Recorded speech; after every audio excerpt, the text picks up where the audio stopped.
오늘은요, 표본 평균의 평균과요, 표본 평균의 분산, 표본 평균의 표준 편차에 대해서 배워보도록 하겠습니다. 일단은요, 표본 평균의 평균을 배우기 이전에 모평균, 그리고 표본 평균의 평균이라는 굉장히 비슷해 보여서 헷갈리는 이 세 가지 용어의 차이점에 대해서 알아보도록 하겠습니다. 예를 들어서요, 1, 3, 5라는 숫자가 각각 적혀 있는 세 개의 구슬이 들어있는 주머니를요, 모집단으로 하고요. 여기에서 한 개의 구슬을 임의로 추출한다고 했을 때 이 구슬에 적혀 있는 숫자를요, 확률 변수 x라고 한다면 우리는 확률 분포표를 만들 수가 있을 텐데요. 확률 분포표는요, 확률 변수 x를요, 1, 3, 5로 가지고 그때 각각의 확률이요. 세 개 중에 하나의 공이 나오는 거니까요. 모두 다 3분의 1이라는 동일한 확률을 갖게 되는 이러한 확률 분포표를 하나 만들어 볼 수가 있을 겁니다. 그래서 이러한 확률 분포표를 가지고 우리가 평균을 구하는 방법은요, 확률 변수와 확률을 곱해서 계속 더해주는 거였죠. 그래서요, 모평균과 평균의 개념이 일치한다고 배웠으니까요, 모평균은요, 결국은 우리가 평균을 구하던 방법으로 구할 수가 있고요, 기호 또한 m, ex로 동일합니다.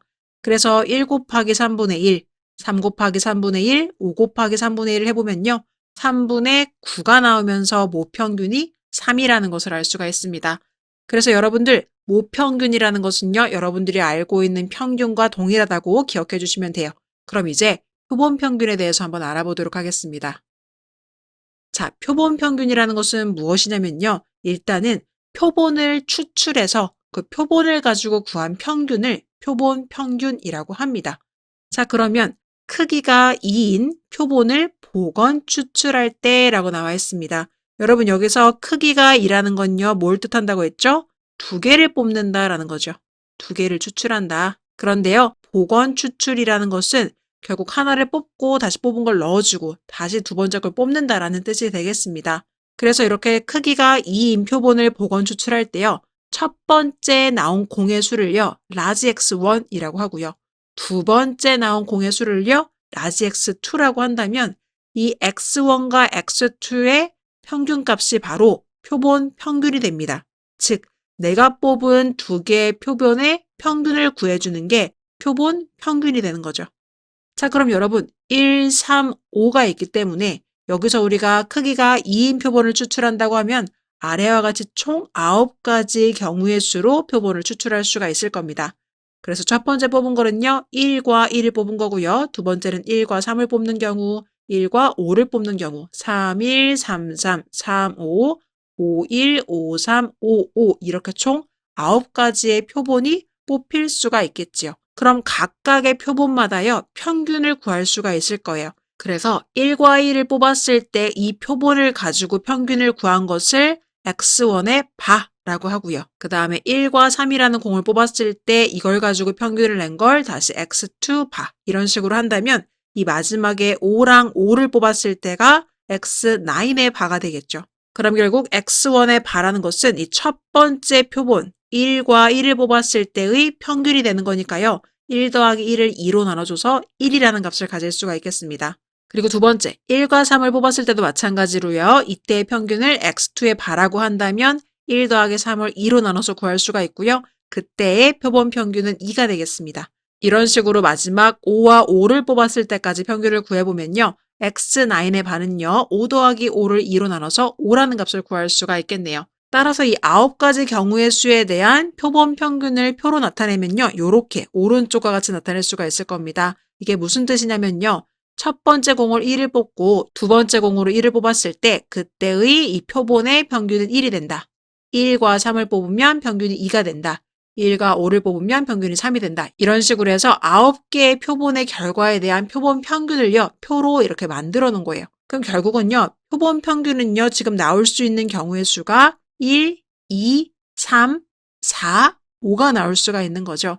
따라서 이 표본 평균 자체를 가지고 얘를 확률 변수로 하는 확률 분포표를요. 아래와 같이 나타낼 수가 있을 겁니다. 그래서 표본의 평균이 1이 되는 경우는 전체 9가지 중에 한 가지밖에 없었죠. 따라서 표본 평균이 1이 되는 건 9분의 1의 확률이고요. 표본 평균이 2가 나오는 건 9개 중에 2개니까요. 9분의 2, 9분의 3, 9분의 2, 9분의 1 이런 식으로 표를요. 표본평균 X바를 확률 변수로 하는 확률 분포표로 나타내는 게 바로 아래와 같습니다. 그래서 우리가 기존에 봤던 것들은요. 보통 여기가 확률 변수 X라고 써져 있었죠. 그리고 여기도 대문자 X와 small x만 써 있었는데요. 표본 평균 자체를 확률 변수로 만드는 확률 분포표를 나타낸다면 여기다가는 표본 평균을 의미하는 X바를 써주셔야 돼요. 그리고 여기도 마찬가지로 라지 X바는 스몰 X바다 해서 바를 반드시 붙여주셔야 되고요. 여기 나오는 것들은 우리가 실제로 뽑은 공에 있는 숫자가 아니라 크기가 2인 표본이라고 했기 때문에 두 개의 공을 뽑았을 때 평균 값을 여기다가 써주는 거예요. 그래서 평균은 지금 1부터 크게는 5까지 나올 수가 있는 상황이고요. 그때의 확률을 써주는 게 표본 평균 X바를 확률 변수로 갖는 확률 분포표를 만드는 방법이 되겠습니다. 그래서 여러분, 모평균과 표본 평균은 어떤 차이가 있는 거예요? 다시 위로 올라가서요. 모평균이라는 것은 그냥 이 공의 숫자 자체를 확률 변수로 갖게끔 확률 분포표를 만들어서 그냥 우리가 알고 있는 방법으로 평균을 구해주는 게 모평균입니다. 다시 넘어가서요. 표본 평균이라는 것은 일단 크기가 필요해요. 몇 개를 추출할지를 결정한 다음에 그 추출한 결과를 토대로 평균을 구해준 게 바로 표본 평균입니다. 즉, 내가 뽑은 표본을 가지고 평균을 구해준다는 뜻이에요. 그래서 그 표본 평균은요, 기호로 X바와 같이 나타내고요. 표본 평균 역시 확률 분포표를 아래와 같이 만들 수 있다. 이렇게 기억해 주시면 되겠습니다.